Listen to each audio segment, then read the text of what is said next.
வணக்கம், நான் உங்கள் மீனா பேசுகிறேன். இன்றைக்கி ரவா லட்டு எப்படி செய்யலாங்கிறத பார்க்கலாம். அதுக்கு தேவையான பொருட்கள் இந்த கப் அளவில் 3 கப்பு ரவை, 2 கப் அளவு சுகர், அதாவது சர்க்கரை, 1/4 கப் அளவு கேஷ்யூநட் முந்திரி, 1/2 கப் அளவு கிரேப்ஸு திராட்சை எடுத்துருக்கோம். இலச்சி பவுடர் தேவையான அளவு, ஏலக்காய் பவுடரு, நெய் தேவையான அளவு எடுத்துக்கலாம். இப்போ முந்திரி, திராட்சை, ரவை வறுத்துக்கலாம், ரோஸ்ட் பண்ணிக்கலாம். இப்போ பாருங்கள், கடாய் வச்சாச்சு. இப்போ 4 ஸ்பூன் கீ போட்டுக்கலாம்.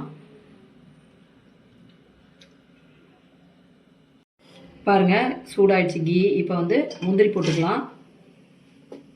இதுலேயே திராட்சை கிரேப்ஸும் போட்டுக்கலாம். இதை ஃப்ரை பண்ணிக்கலாம், வறுத்துக்கலாம்.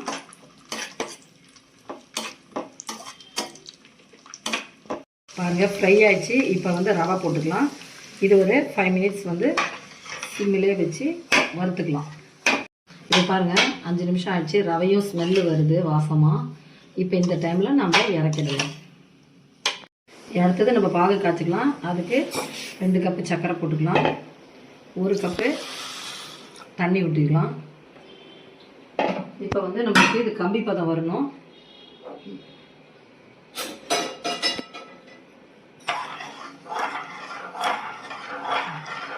பாருங்கள், சுகர் கரைஞ்சிருச்சு. இந்த டைமில் நம்ம ஏலக்காய் பவுடரை 1 ஸ்பூன் அளவுக்கு நம்ம போட்டுக்கலாம்.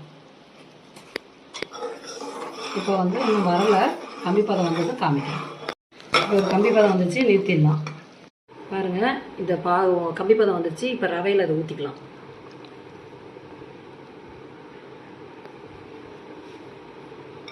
இப்போ இது கிளறிட்டு ஒரு 10 நிமிஷம் ரெஸ்ட் வச்சிடலாம், ரெஸ்ட் விட்டுடலாம்.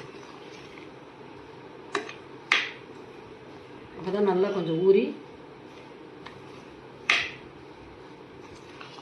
சாஃப்டாக இருக்கும்.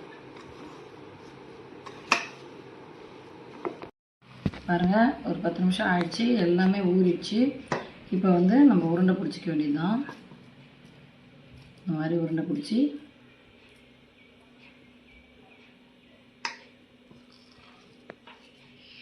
இதே மாதிரி எல்லாமே பிடிச்சிட்டு உங்களுக்கு நான் காமிக்கிறேன். பாருங்கள், ரவா லட்டு ரெடி ஆயிடுச்சு. இதே போல் நீங்களும் செஞ்சு பார்த்துட்டு எப்படி வந்ததுன்னு கமெண்ட்டில் சொல்லுங்கள்.